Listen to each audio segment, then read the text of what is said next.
Hello everybody, here is PY1AHD testing a new system to remote control the small magnetic loop variable capacitor.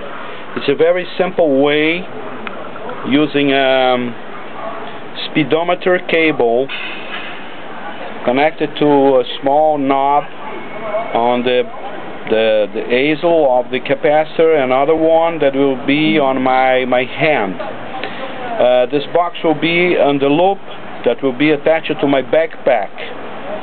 This is a very simple way, and the speedometer cable is working with no problems, perfectly well.